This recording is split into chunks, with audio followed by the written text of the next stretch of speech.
Tim, what's your diagnosis for what's been going on with Klay? Why is he struggling? Well, there's several things, and I think Zach made a great point. First of all, the degree of difficulty on the shots Klay's taking is off the charts. So when you're struggling and on top of it, you're not getting clean looks, it's exacerbated. But there's also something I think mechanically that I'm seeing with Klay. He's just not finishing his shots the way he normally does. When you see him hit the ground and start backpedaling 4 steps before the ball gets to the rim, that's a guy that's not shooting the ball in. He's wishing it in. Here again, he's almost at half court by the time that basketball gets to the rim on a very difficult shot. Again, here, look how he's drifting away. When you see Klay Thompson rolling, he's hitting the ground, he's staying in one place, he's staying with his follow through. This isn't what Klay Thompson is doing right now because I think he's pressing so badly between his ears. Look, nobody in this league beats themselves up more when they're not shooting well than Klay Thompson, right? He squeezes that ball so tight because he has so much pride in what he's doing. But when you combine degree of difficulty on shots, maybe some things mechanically not feeling well, and you don't have Steph and Klay on there to take some of the pressure off so you get better looks, add it all up, and you get a night like last night, which might be the worst offensive game Klay Thompson's ever had. Forget the NBA. I don't think Klay Thompson's ever played the way he did last night offensively, probably his entire life. Yeah, and that look that he had on the bench after the game, as the game was concluding, I said dejected, just absolutely down. You're totally right, Tim. He is the guy that carries this weight on his shoulders when he can't get it going. And Steph, he was carrying such an offensive load, right, for this team. He was playing great before he got hurt. He looked great doing it. But do you think, Perk, I mean, how drastic are things going to need to get for the Golden State Warriors here if Klay can't get it going, if Andrew Wiggins can't get it going? Well, if Klay can't get it going, that's a problem. I'm looking at what he's averaging right now, 13 points per game. Do we realize that Klay has an average under 15 since his rookie season? And when I look, and when I watched the game last night, I'm looking at the speed and the athleticism of the Oklahoma City Thunder, and I'm watching them guard Klay. And Klay is struggling to get separation to get his shot off. Now, everything else that's going on within the organization, right? Think about it. Klay and the contract extension and them not being able to agree on terms or whatever the case may be, it's actually time for Golden State to move on from Klay Thompson. I think this marriage has ran its course, and I think Klay need a fresh start with a new organization. Is he a number 1 on the contender team? No. Is he a number 2 on the contender team? No. But he is a number 3, a third option, and I think he needs a fresh start. You're shaking your head, Wilbon. Well, you know, even if we just confine this part of the conversation to him being at Golden State, the 2 best playmakers on that team were not there. And I know this problem is beyond just last night. But you don't have Steph and you don't have Draymond, and you're not going to have him for a few more games. And Wiggins is not the player we saw in May and June of 22, when he was, you could say, the second best all-around player that Golden State had on a championship run, right? On that Finals MVP ballot. Exactly. So you've got more problems there. Now you're asking Klay, to Perk's point, to sort of be, I don't know, 2017 Klay?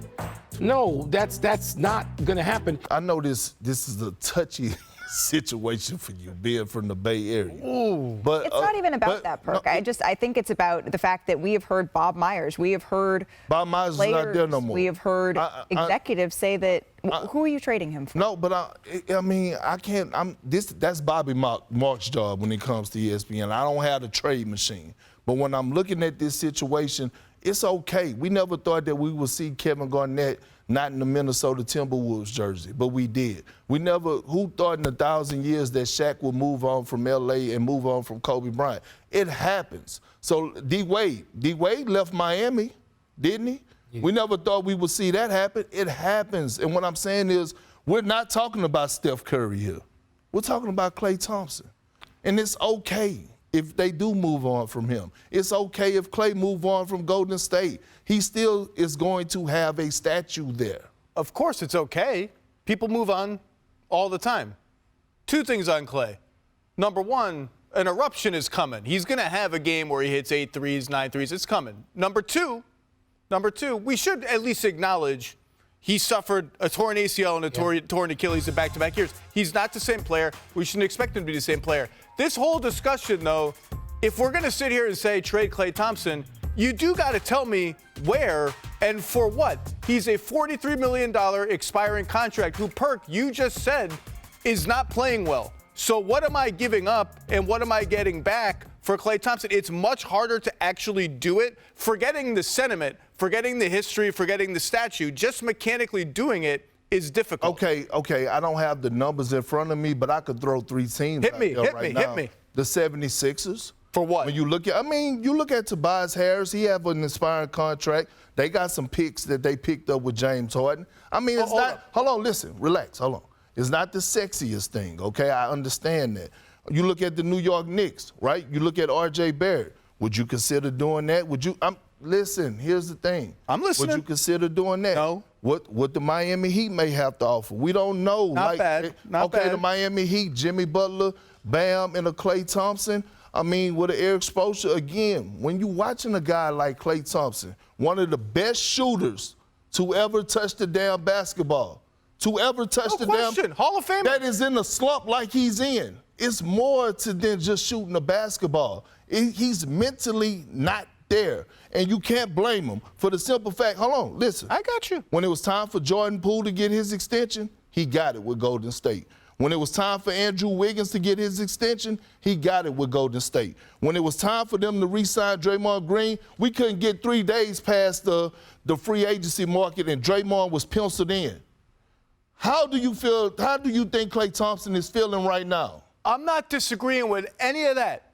I'm saying just this. You're sitting here telling me how bad Klay Thompson is playing, right? You see it? We all are saying. We all see it. Okay. We all see it.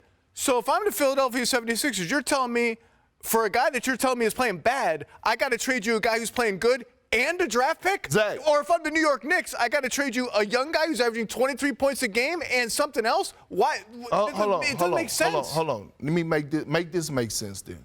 Last year, Russell Westbrook situation. Was his career on the line when he was with the Lakers? Right? Did he look troubled? When he got to the Clippers, how did he look? Reinvigorated. Okay, in a new system with a new coach in a new beginning. That's what I'm trying to tell you. Body language, the head down, everything means something in the game of basketball. It's more to just making shots. No question. I'm just saying if I'm these teams, you're trying to sell me on deals that don't make sense for me. Now, there are some deals that make sense, and I'll tell you where it really gets interesting.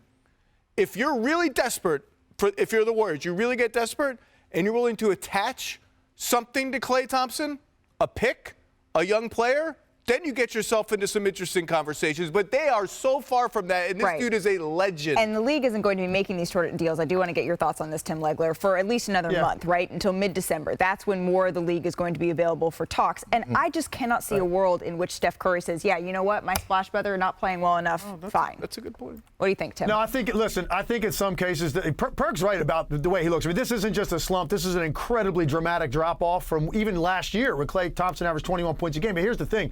You got to remember last year, and I know he did not finish well, particularly at the end. He really struggled in that Lakers series, right? With all the same things we're seeing on the film we just watched and what we're seeing early this year.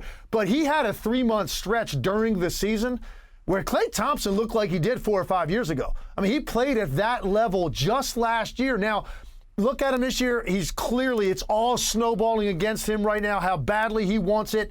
And he's forcing the issue too much, and that makes his shooting nights even worse. But here's the thing. He is going to find his rhythm, and this team is so predicated around this style, and particularly the way those two players play off of each other. I just think we need to see now a sustained run. Once Steph gets back, Draymond clears the suspension. Let's see a sustained run take us up through, Christmas and beyond. It's the first time and you'll have a worried. much better idea. Is Klay Thompson going to be able to get back to that level that makes them a viable threat? Tim, that's what I'm worried about. The sustained run. It's the first time. Like last year, I thought he was going to have it. He did for a long time. He led the league in threes. But he did. But now we're looking at something. I feel like there's an emotional component that Perk is suggesting. There's more here than just a slump. This is not just a slump. And you've got all these other factors. What is Draymond Green going to be again as a secondary playmaker on that team, sometimes a primary? What's Draymond going to be like the rest of the year? We don't know. Klay's dependent on that. You got to have Steph healthy and out there. You got to have Wiggins engaged at a higher level. So this is not just about Klay. That's the great thing about the Warriors. It's an actual team. We're not talking about big twos and big threes and all these individual parts. And we're also not talking about just the analytics of it. The emotional component when you know you're going to have a statue and you may have to move because they may say, wait a minute, at the end of this, as it comes to we can't afford to guarantee this kind of money. That's what happened with James Harden. That's why he called Daryl Morey a liar, because at some point Daryl Morey's not going to have that approved by his owner to say we're going to give this much money to a diminished product.